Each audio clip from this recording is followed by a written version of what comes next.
twari twibereye muri studio turimo turiteguraga projet tujye kumva twumva umuntu arakwanze kuri porta zimwe z'abakira arasona mu gusona Emi Pro asohokana akanyamuneza yisikisha agira ngo sinzi ibyo ari bimuteye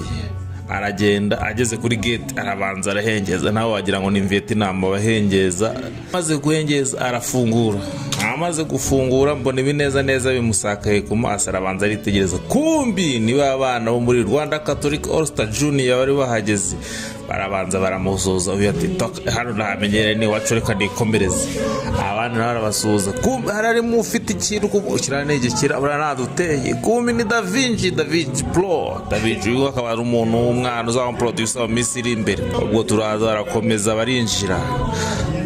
baza binjira nkaje hano bana ko binjira nkano abahazi barakomeza ariko ntibayeberwa ni kubakurambere biwe ni kwase wabo ubwo Da Vinci yaje nakanyamuneza cyane ahinjira babarinjiye abantu habaricaje baravuga ataha ni murugo nta mpamvu yo kwiri kutwereka ibyicaro turabizo aho twicara. Da Vinci Pro ati iki kintu naherekana ntego kiri kunca umwongo reka nyirambikanga ariko umwumya mfite amatsika ati iki kintu ni gicuye umwana afite kandi umwana yanazazana ibintu hano ntazi byariki hema bayikojeje hirya arabuze aravuga ati agiye kuzana igikoma na potage reka nze mbereke igikoma na potage menya nywa ubwo ngumye kwicara amatsiko yo kumenya ikintu Da Vinci ahetse ku mugongo umukobwa wanjye Noel atereka nyikwereka arafunguye yamaze gufungura ngumya kugira amatsiko inari kunyica kumbi ni igikoresho cy'umuziki bakita gitari ndavuga ati uyu muhungu sagiye kuducurangira abandi abarayifashe aravuga ati reka ngohereze ku muziki.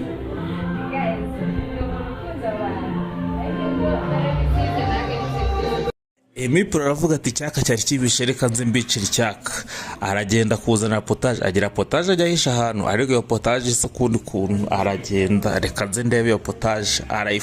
ayifungura mucece mu ibanga rikomeye yanze kuyinyereka aravuga ati reka nanjye nihengeke kumbi ni potage y'umwimerere umuhungu wanjye Da Vinci ayibonye ati byishimo beta ko biramurenga ati reka nze nkwe kwino potage yagize ngo hereze umuziki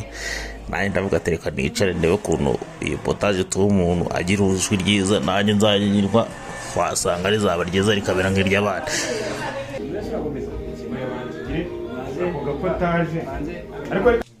Umuhungu wanjye Da Vinci agumya kunywa kuri ka potage afata ndikumvijwe riri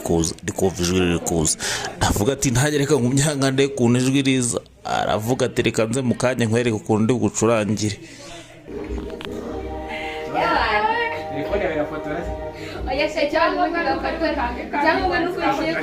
Ashobora gutanga ifoto bakabona ari kumwe n'ibisumuka.